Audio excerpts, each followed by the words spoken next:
नमस्ते। आज बात करेंगे कि अमेरिका और ईरान के बीच चल रहा युद्ध अब 15 दिनों के लिए रोक दिया गया है। सीज फायर का अनाउंसमेंट हो चुका है और ये सीज फायर कराया है पाकिस्तान ने। साथ ही साथ ये भी समझेंगे कि अभी ईरान ने 10 मांगे रखी हैं। वो 10 मांगे क्या है, और पाकिस्तान ने एक और डेट दिया है कि 10 अप्रैल को इस्लामाबाद में उनकी राजधानी में दोनों देशों के डेलीगेशन आने वाले हैं। वो पूरी खबर को एक एक करके समझेंगे। तो सबसे पहले हम ये देखते हैं कि आप ये देख रहे होंगे कि ईरान अमेरिका का जो युद्ध है, सारे अखबारों ने छाप रखा है कि इनके बीच 2 हफ्ते के लिए सीज फायर हुआ है। साथ ही साथ आप ये देखिएगा कि जो पाकिस्तान के प्रधानमंत्री हैं शहबाज शरीफ, उन्होंने अपने ट्विटर पे एक पोस्ट डाला हुआ है। वो कहते हैं कि सबसे अधिक विनम्रता के साथ मुझे ये घोषणा करते हुए प्रसन्नता हो रही है कि इस्लामिक रिपब्लिक ऑफ ईरान और संयुक्त राज्य अमेरिका अपने सहयोगियों के साथ लेबनान सहित हर जगह से तत्काल प्रभाव से युद्ध विराम पर सहमति व्यक्त की है। आखिर ये लेबनान का जिक्र क्यों कर रहे हैं? कारण उसके ये है कि लेबनान में ही एक ग्रुप है जो इसराइल पे हमले करता है और उसकी फंडिंग होती है ईरान के द्वारा। यानी कि ईरान की तरफ से इसराइल पे लेबनान का ही ग्रुप हमले करता है। तो अब उनका कहना है कि उन्होंने भी अपने हमले रोक दिए हैं। और साथ ही साथ शहबाज शरीफ ने यह भी लिखा कि मैं इस विवेकपूर्ण पहल का हार्दिक स्वागत करता हूं और दोनों देशों के नेतृत्व के प्रति अपनी गहरी कृतज्ञता व्यक्त करता हूं। साथ ही मैं उनके प्रतिनिधि मंडलों को शुक्रवार को 10 अप्रैल 2026 को इस्लामाबाद में आमंत्रित करता हूं। आप समझिएगा कि ईरान ने 10 मांगे रखी हैं और ये 10 मांगे अगर अमेरिका मान लेता है तो युद्ध नहीं होंगे। नहीं तो अभी फिलहाल 2 हफ्ते के लिए अमेरिका ने अपनी सैन्य कार्रवाई बमबारी रोक दी है। और 10 अप्रैल को क्या दोनों देशों के डेलीगेशन वहां पहुंचेंगे, क्या बात होगी, वो देखने वाली होगी। साथ ही साथ डोनाल्ड ट्रंप ने भी अपना एक पोस्ट डाला। डोनाल्ड ट्रंप का एक ट्रुथ है, डोनाल्ड ट्रंप का एक सोशल मीडिया प्लेटफॉर्म है जिसका नाम है ट्रुथ। उस पे उन्होंने एक पोस्ट डाला। उस पोस्ट को मैंने हिंदी में ट्रांसलेट किया है। आप ये देखिएगा कि मैं पाकिस्तान के प्रधानमंत्री शहबाज शरीफ और फील्ड मार्शल आसिम मुनीर के साथ हुई बातचीत के आधार पर जिन्होंने मुझसे अनुरोध किया। अब आप ये लाइन देखिएगा कि मुझसे अनुरोध किया।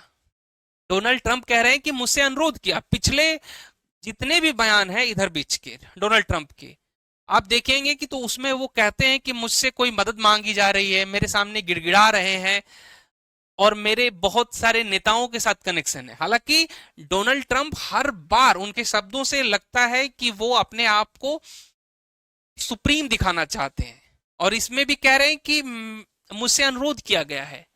आप सबको पता है कि ये युद्ध कहीं ना कहीं अमेरिका के लिए बहुत सिरदर्दी बन चुका था। अमेरिका पिछड़ रहा था इस युद्ध में, जैसा एक्सपर्ट का और जैसा उम्मीद था अमेरिका के को लेकर के, जैसा एक्सपर्टों का उम्मीद था अमेरिका को लेकर के कि अमेरिका ये युद्ध 15 से 20 दिनों के अंदर खत्म कर देगा। 28 फरवरी को युद्ध शुरू होता है और आज आप देखेंगे कि 7 तारीख को युद्ध आखिरी समय पे चला, मतलब कि सीज फायर का अनाउंसमेंट हुआ। 40 दिन तक हो गए थे। उसके बाद भी ये कह रहे हैं मुझसे अनुरोध किया गया था। हालांकि उन्होंने ये भी जिक्र किया है कि हमें ईरान के 10 बिंदुओं का प्रस्ताव प्राप्त हुआ है। वो ये बात मान रहे हैं कि हमें 10 बातों को मानना होगा और वो 10 बातें क्या होंगी वो हम आगे देखेंगे। साथ ही साथ आप ये देखेंगे कि एक वीडियो मैंने 13 दिन पहले बनाई थी जिसमें मैंने कहा था कि ईरान और अमेरिका के बीच युद्ध रुकवाने की मध्यस्थता पाकिस्तान कर सकता है, क्योंकि उस समय भी शहबाज शरीफ ने यह कहा था कि मैं तैयार हूं कि दोनों देशों के प्रधानमंत्री यहां पे आए, उनके प्रतिनिधिमंडल के लोग यहां पे आए और यहां पे बैठ करके बात करें। और अब देखिए कि ये हैं ईरान के विदेश मंत्री सैयद अब्बास अराक्ची।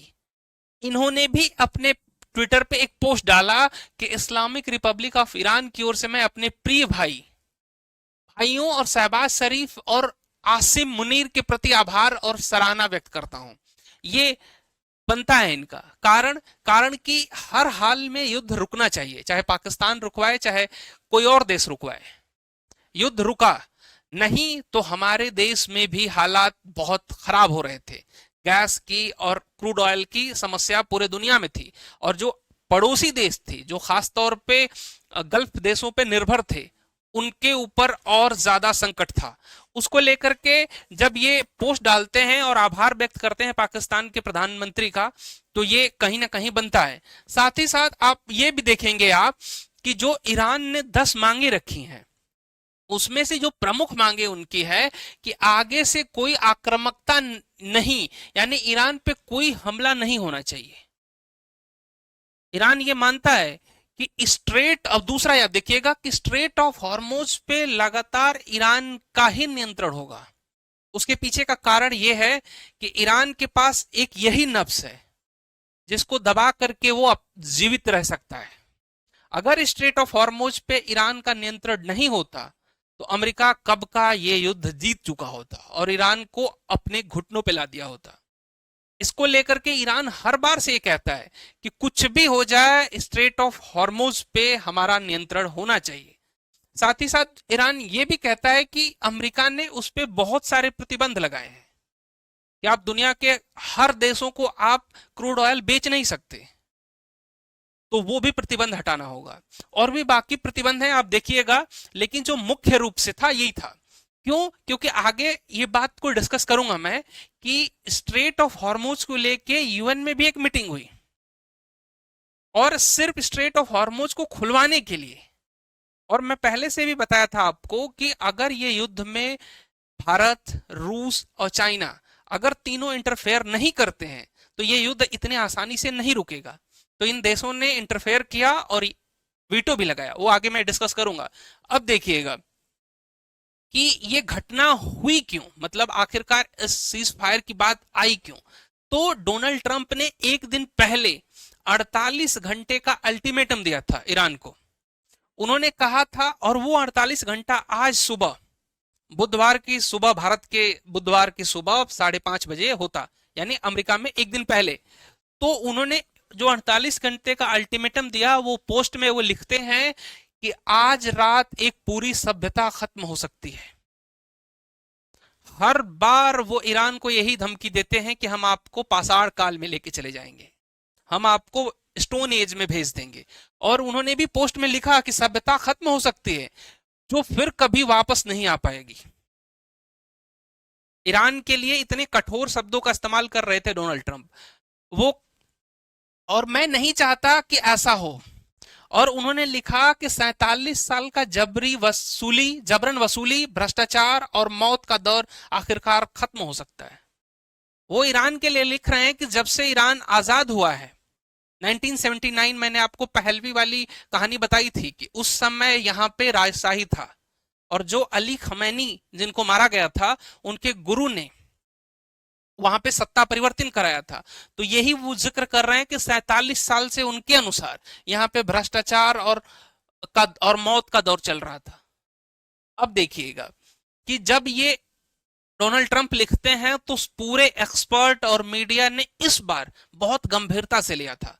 साथ ही साथ भारत की भी एम्बेसी ने एडवाइजरी जारी करी, भारत की तरफ से भी एडवाइजरी जारी हुई, और कहा गया कि देखिए, भारत के एम्बेसी से एक एडवाइजरी जारी हुई और भारत के जो नागरिक ईरान के अंदर हैं उनको कहा गया कि आप जहां कहीं पे भी हो 48 घंटे तक वहीं रहिएगा। क्यों? क्योंकि होटल, रेस्टोरेंट और जहां पे भी हो आप सेफ जोन में रहिए। क्यों?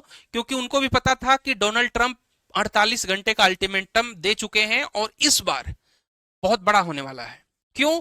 क्योंकि 2 दिन पहले यही इजराइल और अमेरिका ने ईरान के ऊपर बहुत तेजी से बम गिराए हैं। हालांकि जो फ्रीक्वेंसी थी वो बहुत तेज कर दिया था, और वो इस बार वहां की जो पब्लिक प्रॉपर्टी थी उसको भी निशाना बना रहे थे, जो कि युद्ध के नियमों के टोटली खिलाफ था। वो इस बार कह रहे थे कि मैं आपके स्कूल, कॉलेजेस, बिजली के घर, पूल, ये सब को तबाह कर दूंगा। और इसको लेकर के वहां के लोगों ने जो देशभक्ति दिखाई है, आप देखिएगा कि वहां के जो लोग हैं वो रोड पे आ गए। और आप ये देखेंगे कि जो पीछे आप देख रहे होंगे कि लोग वहां का झंडा लेकर के, और हौसले उनके बहुत बुलंद हैं। ईरान इस समय अपने सर्वाइवल की लड़ाई लड़ रहा है। उसको भी पता है कि आसपास के जो देश हैं, जो अपने आप को मुस्लिम राष्ट्र का सबसे बड़ा लीडर समझते हैं, किसी ने भी ईरान की मदद नहीं की और यहां तक भी हिम्मत नहीं जुटा पाया कि आप अमेरिका को यह कह दें कि आप जो ये कर रहे हैं वो गलत है। कुछ दिन पहले मैंने आपको कहा था कि अगर ये युद्ध रुकेगा तो उसमें बड़े देश जैसे भारत, रूस और चाइना ये अहम भूमिका निभा सकते हैं और इन्होंने निभाया भी। आगे मैं उसको बताऊंगा। आप अब देखेंगे कि दुनिया में अभी युद्ध चल रहे हैं। उधर यूक्रेन और रसिया का युद्ध चल रहा है और उसके बाद क्यूबा पे भी अमेरिका ने हमले किए हैं। लेकिन जो ये देशभक्ति है कि सरेआम इनको कहा गया है कि आज हम आपके पुल को तबाह कर देंगे, हम आपके बिजली घरों को तबाह कर देंगे, यूनिवर्सिटी, हॉस्पिटल, सब जगह बम बरसाए जाएंगे। उसके बाद भी अपने देश के लिए इतनी देशभक्ति और हाथ में अपने देश का झंडा लेकर के हजारों हजार की संख्या में लोग इकट्ठा होते हैं। और ऐसे देशभक्ति वाले लोगों के पास हो सकता है कि इनके पास फाइटर प्लेन कम हो, इनके पास नेवी के जहाज कम हो, उसके बाद भी ये लोग लड़ रहे हैं। और ऐसा कभी नहीं हुआ था जब दो देश लड़े और आपको ये वार्निंग दी गई है कि आपके इस प्लेसेस को हम तबाह करेंगे। और इनको भी पता है कि जिस तरीके से पुराना हमले का इतिहास रहा है, यहां पे भी हमले हो जाएंगे। और लोग झंडा लेकर के, महिलाएं भी पूरी जोश के साथ निकलती हैं कि अगर हमारी सभ्यता खत्म होगी तो उससे पहले आप हमें मारिए। और जब मैंने कहा था कि जो बड़े देशों को साथ में आना होगा, एक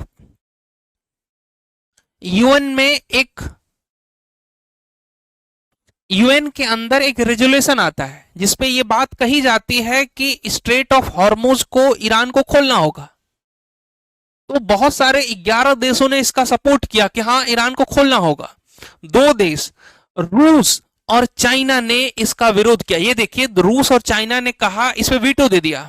उनका यह कहना है कि सिर्फ स्ट्रेट ऑफ हॉर्मुज की बात नहीं है, यहां पे अमेरिका जिस तरीके से हमले कर रहा है, जब तक ये पूरी सैन्य कार्रवाई नहीं रुकेगी तब तक हम लोग वीटो देते रहेंगे। और मैंने कहा था कि ये देश यहां पे सिर्फ स्ट्रेट ऑफ हॉर्मुज खुलवाने के लिए लोग इकट्ठा हुए थे, और जो ईरान के अंदर तबाही मचा रहा है अमेरिका, उसको कौन बंद कराएगा। तो रूस और चाइना का यही कहना था कि आपको पूरी सैन्य कार्रवाई रोकनी होगी। एक दिन पहले की बात है और ये वीटो से इन्होंने रोक दिया। अब देखिए कि जो पड़ोस के देश हैं, जो मुस्लिम देशों के हितैषी हैं, जब इनके स्कूल कॉलेजेस पे ईरान के हमले हुए, ईरान ने भी जवाबी कार्रवाई करी है। ईरान के पास उतनी बड़ी मिसाइलें या उतना हाई इक्विपमेंट टेक्नोलॉजी नहीं है कि वो अमेरिका और इजराइल को डायरेक्ट हिट कर पाए। तो ये थी ईरान इजराइल के सीज फायर की खबर। आगे 10 अप्रैल को पाकिस्तान में अगर बैठक होती है तो हम उसको जरूर कवर करेंगे। साथ ही साथ मैं ये भी बताऊंगा कि ईरान की जो 10 बातें हुई हैं, ईरान की जो 10 मांगे हैं, क्या वो अमेरिका मानता है या नहीं। तो जल्दी मिलूंगा एक नए वीडियो में, तब तक के लिए जय हिंद।